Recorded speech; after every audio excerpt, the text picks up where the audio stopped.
Why can't we be friends? Why can't we be friends? Hello friends, and welcome back to ReddX, your source for the freshest Reddit content anywhere on the internet. Promise, swearsies, and I am so glad that you made it back, because today we are talking about NeckbeardStories from rSlash NeckbeardStories, obviously. It's been just a little bit, so I'm gonna beef this video up as much as possible, and I hope that you guys will enjoy it. So with all that said, let's go ahead and jump into it post-haste. Let's have a tech story to start, obviously from Facebook. I commented about this in another group, but thought that I would share. My wife is mixed Japanese. She was speaking Japanese to her grandma in the dining room while I was playing video games with friends in the next room. The whitest dude in our group decided to go in there just to tell these women that they were using certain words wrong and that their grammar was incorrect and that they should be using wa instead of ga in a certain sentence. The remaining men in the living room took off our hats and wept for the loss of our friend. There really is nothing that we could have done. He was going to learn this lesson the hardest way. He came back in and quietly sat down with us after the trial by fire. We continued to play in silence for about 15 to 20 minutes. I swear to God, the first thing this dude says to me in my house with my lovely bride, her mother, and her grandmother still in the dining room is, I thought Asian women are supposed to submit to men. Dude, rip Michael. September 2020. He just was really too goddamn stupid for his own good. Edit. I had forgotten, but my wife wanted me to add that usually she cooks dinner for my friends when they come over, and since Grandma was there, she made authentic Japanese food. It was so good. And Grandma gave Michael cut-up hot dogs with chopsticks. Nobody said shit about it, and Michael ate his hot dogs. That is absolutely beautiful. I love that grandma already. I mean, I'm quite partial to grandmas. They're usually pretty cool, but this was like extra cool. And I don't know where Michael got the idea that Asian women are supposed to be submissive. You've been watching too much anime or something like that. To put it quite simply, there is no such thing as a submissive woman in this world. I mean, take it straight from the horse's mouth, you know. I married an Asian woman. Did I expect her to be submissive? No, not at any point. I don't hesitate to say that she wears the pants for the most part. My job is like, make it a money and hand it over to wifey so that the household can be kept moving forward, basically. We've got a good relationship. She's by no means domineering, but submissive, oof, that's pretty far off the mark too. I think Michael needs a lesson in the real world, and sure enough, he got it. Hopefully it'll stick, and hopefully he'll remember the hot dogs of shame in the future. Alright, let's jump into another story. The Tech Neckbeard. We're gonna call him TechBeard, because that sounds pretty cool. This starts in my junior year of high school. I met TechBeard, in French class.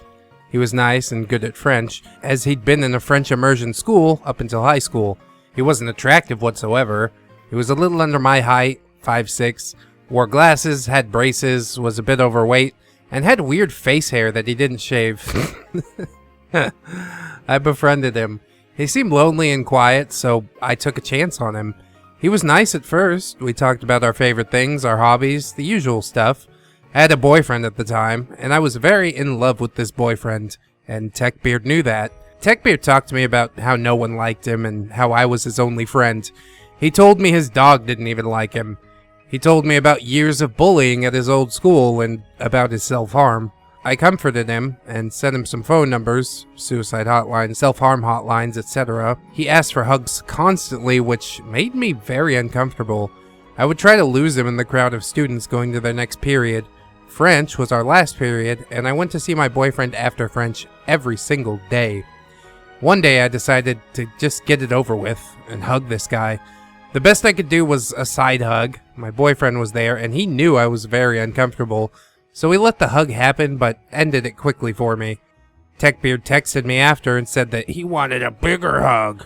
I told him my boyfriend would be uncomfortable with that. He wasn't. My boyfriend wasn't a jealous guy.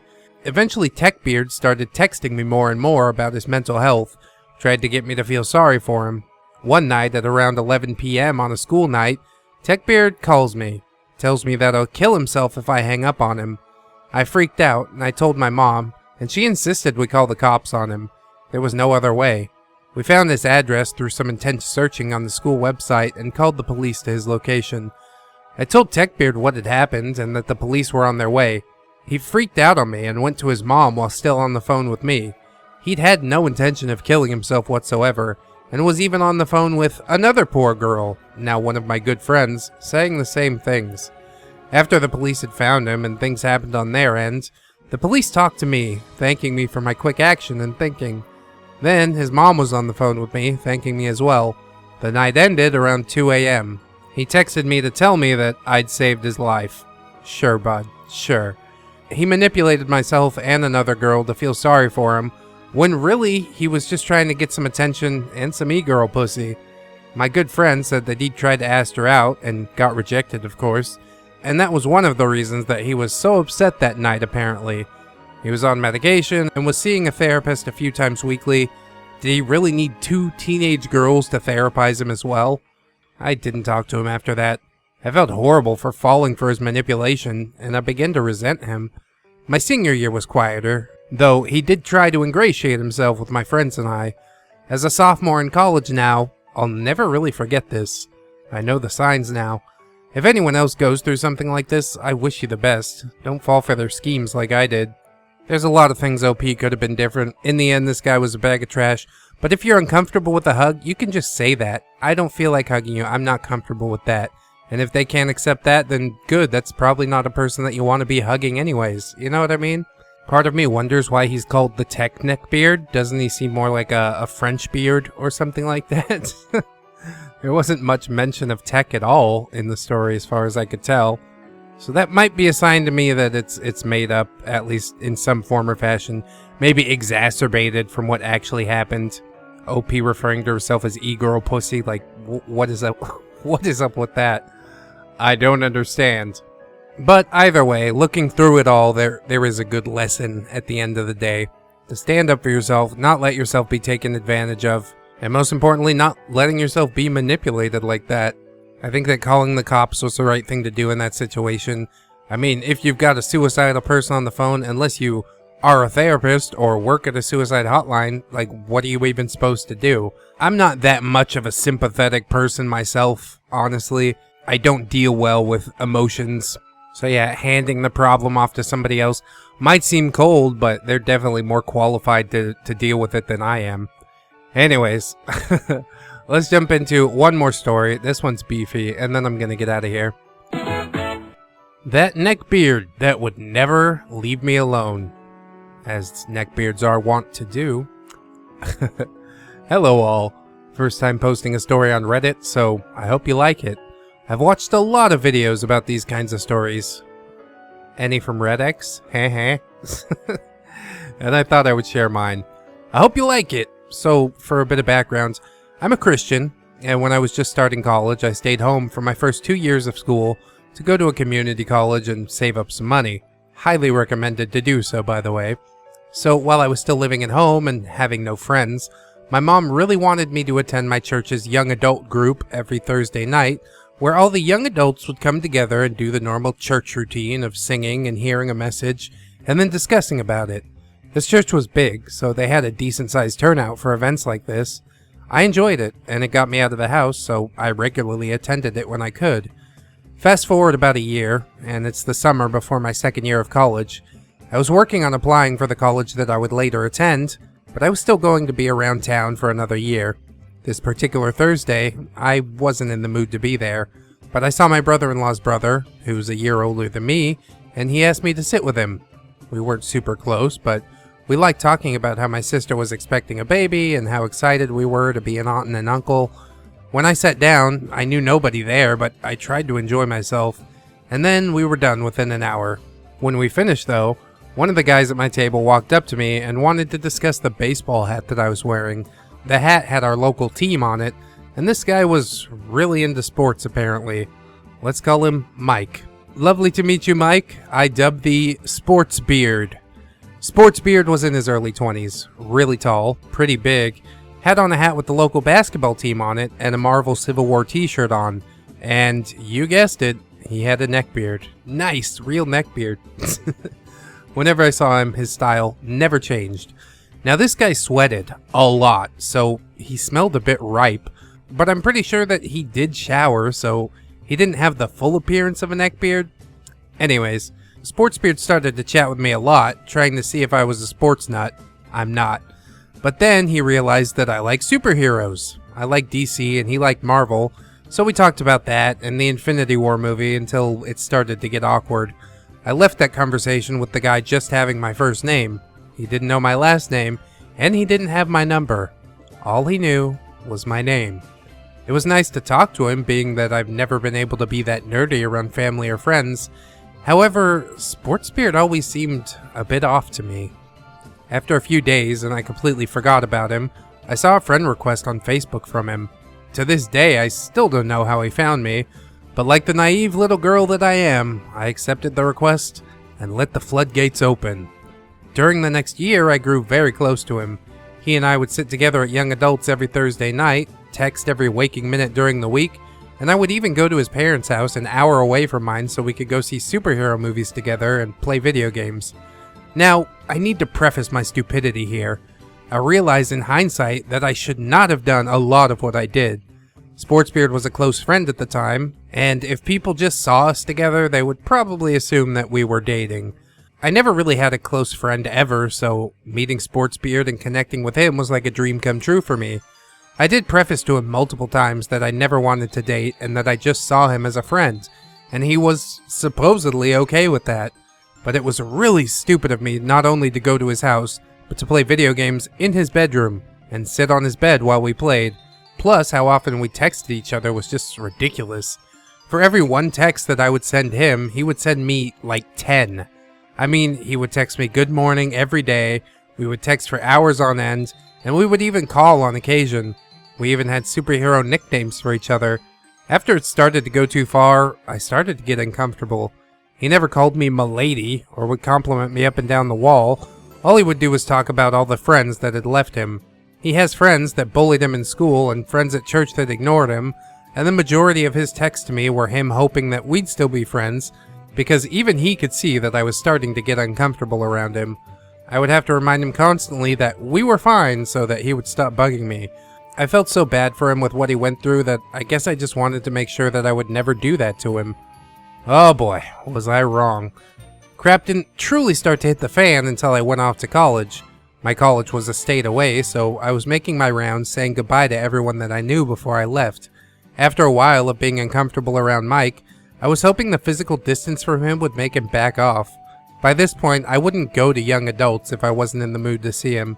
So, when he knew that I was leaving, he texted me to ask if we could talk after Young Adults on the last day that I would be there before leaving for college. I wasn't sure what he was going to say, but I knew it would be over soon. So, the Thursday meet ends, and I'm hugging and saying goodbye to all my friends before going off into a separate room to talk to SportsBeard. His idea, not mine. He basically tells me that He'll miss me, and he doesn't know what he's gonna do while I'm gone. And then we pray together. I found that weird. And then we hugged, and then I went back into the other room to grab my things and finish off my goodbyes before I left. Before I left, I got stopped by a friend that knew SportsBeard. Now, this girl was always off, but still very sweet. As she and I were saying goodbye, she told me, You know, Mike told me that he wanted to ask you out if you weren't going to school. I seriously wanted to throw up. Knowing that he wanted to date me made me want to leave for college even faster. SportsBeard didn't know that she had told me this, so he kept texting me up until when I moved into my dorm a few days later. I had enough of this, and it seemed like if I didn't ask for space, I wasn't going to get it. I texted him my first night on campus and told him that since I was starting something new, I needed to focus all of my efforts on college life. I told him that he needed to back off. He didn't like it, but I didn't give him much of a choice. He respected my request and left me alone for about 2 weeks. Around Labor Day weekend, some girls I lived around were planning a trip off campus for the weekend, and I decided to join them. On our drive to the place, Mike texted me, out of the blue. I'd not heard from him in a while, so it felt good to talk to him. We did the normal conversation like, how are you, how's life? But then 2 of the cars in our group of girls were in a bit of an accident, so all of us were trying to figure out what we needed to do. There were like 6 cars in our group, and we all wanted to stay together, so we were trying to figure out how to handle this. As this is happening, Mike is starting to ask the question, Are we still friends?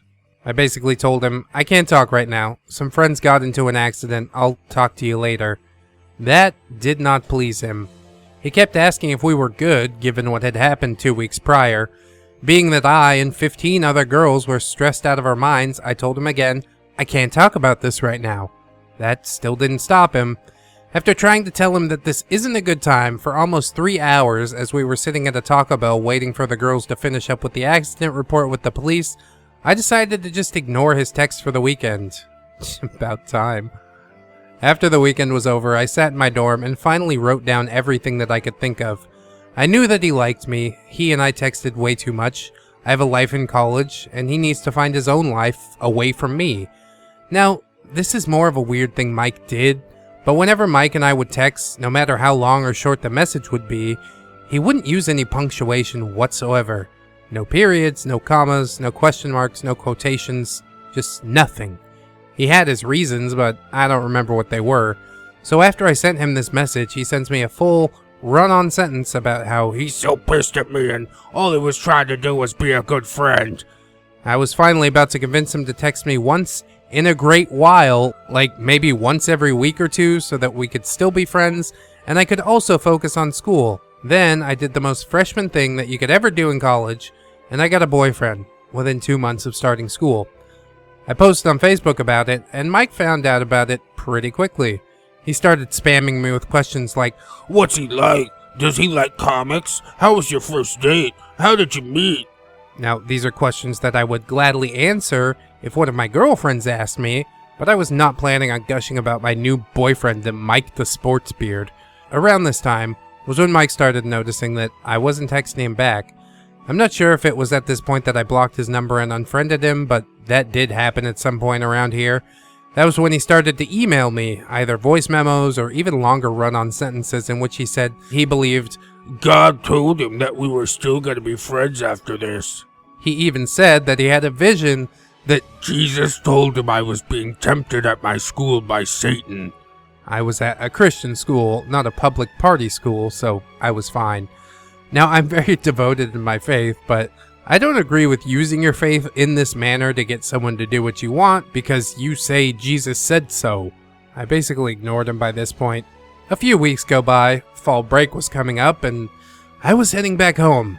SportsBeard didn't know about fall break, by the way. I really missed that young adult group, but with SportsBeard most definitely being there, I didn't want to go alone. Also during this time, I was relaying to my mom about what was going on with SportsBeard.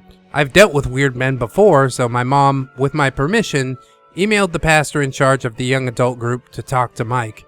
Even my mom was concerned that SportsBeard was telling me that God said we'll still be friends. I still wanted to go to young adults when I got home, so thankfully, I found 3 great girlfriends from the area that were free that night and were totally open to coming. Now, 2 of them had met SportsBeard before, but none of them knew about the garbage that was happening between us while I was away. I just told them to ignore him, and they completely understood. The moment we walked in was kind of funny. I walked in with my 3 friends, and there was SportsBeard sitting at a table in which he had positioned himself to see everyone who was walking through the door. I saw him instantly, and I could easily see the shock on his face when we walked in. We found a table that had enough seats for all 4 of us. Only all 4 of us. And then I saw SportsBeard walk up towards us. We needed to look busy so that I didn't feel obligated to talk to him, so I pulled out my phone to show my friends the long list of unopened Snapchat snaps that I got from the girls at college. They understood, and crowded around me to look, and after about 30 seconds of this, one of my friends said, Mike is circling our table. That dude wanted to talk to me so badly that he was literally trying to find an opening. He didn't, thank God. After the evening was done, the pastor that my mom had emailed pulled me aside to ask me what was going on with me and Mike. I told him about the God carding, and he understood that this form of Christian manipulation is bad, and said that he would talk to him. My friends and I even saw SportsBeard on the couch crying when we left. We found it funny. But I still felt bad that I had to get the pastor involved. The rest of the night was pretty enjoyable, and I had a great time with my friends, until I got home that night and opened Instagram. I had a message from him that started with, Why can't we be friends? Why can't we be friends? I never opened that message and automatically deleted it. I didn't want to deal with him, and my friends, my boyfriend, and my mom all wanted me to delete it. I think that was the night that I blocked him on social media. I was done, and hoping he got the message. Spoilers, he didn't. I went back to school and started to get emails from him again fairly quickly. He seemed calm and collected, which was weird. And then I read the email in which he stated that we were great friends and I was shutting him out. He said that I needed to open up to him again. I even got a text from one of my friends that Mike knew through me, which said that Mike had started to message her. I even called my mom, and she said that Mike had found her on Facebook too, and he was trying to convince her to convince me to talk to him. That was the final straw. I was done. I sent him an email back blatantly saying that we were done as friends, and that if he ever contacted me again, I would just delete it and block him. You would think that that would be it for this neckbeard. Nope.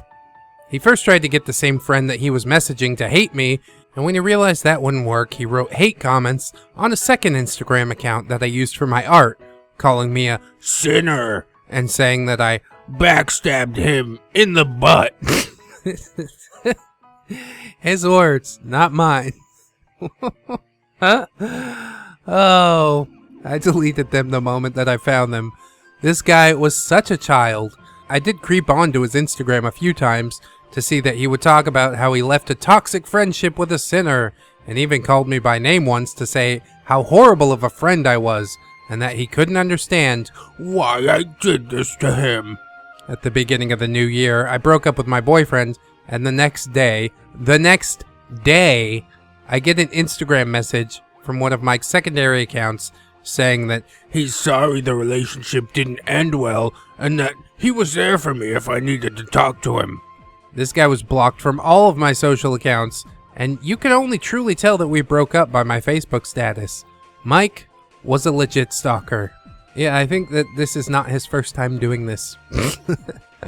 The last time he tried something stupid was when he messaged me on my birthday of all days, saying that the same pastor that my mom talked to was now saying that we needed to reconcile. I was still in school and was just so done with this garbage that I emailed that pastor right away and asked if this was true because I don't believe anything Mike says anymore. The pastor reassured me that he was not saying that at all and was telling SportsBeard that he needs to respect my wishes and leave me alone. Obviously that ended badly for SportsBeard. I still haven't talked to him since then, and I occasionally see him around. I found out the reason his friends left him before I befriended him was basically for the same reason that I had to leave him. He was just too clingy, and would expect them to be super close to him to the point where it was almost obsessive. He befriended a dating couple before me, and they had to distance themselves from him when he started to be really clingy to the girl like it was a 3-person relationship. Before the pandemic, I saw that he was hanging out with a new girl toy, and I debated so many times going up to her and talking to her, hopefully to help her. My issue was that I knew the girl had gone through a lot. I hadn't spoken to her in almost a decade, and I was pretty sure that Mike made me sound like a horrible jerk for Throwing our friendship away. I just hope Mike doesn't burn her. So, after throwing Mike, the SportsBeard, to the curb and moving on with my life, I will say that I don't miss that friendship. I wish I could have handled it better, but the life lesson comes in handy when friends of mine are dealing with weird people, and I can give them first-hand advice. I graduated from college this past May, and have happily dated the best man in the world for the past year. We're planning on getting engaged in the really near future, so I can adequately say that I'm really happy. He's a nerd like me, and he lets me drool over everything nerdy, and he is nothing like Mike. Thank God. Thanks for reading. It's kind of a sad story, isn't it? I mean, this guy's just like so insecure and wants to hang on to a friendship so badly that his insecurity ends up driving the other person away, you know? But I totally get where OP is coming from. Nobody is entitled to your time or your energy. It all has to do with being comfortable in your own skin, with yourself, by yourself, and that's something that obviously this guy needs to work on. And if he can't work on it by choice, then this cycle will endlessly repeat itself until he runs out of people to chase away, and then he will have to be by himself and figure out who he actually is and basically how he can live with himself. He doesn't seem like that horrible of a person. There was no sexual assault or anything like that. He just seems like an insecure mess, you know? And I'll admit that I've been there in points of my life as well, so he'll get it figured out. This is not a lost cause by any means. I did find it funny when the OP is like, you shouldn't use religion to coerce people into anything. It's like, isn't that the whole point of religion? So that we can live in a society? But I'm not going to open up that can of worms.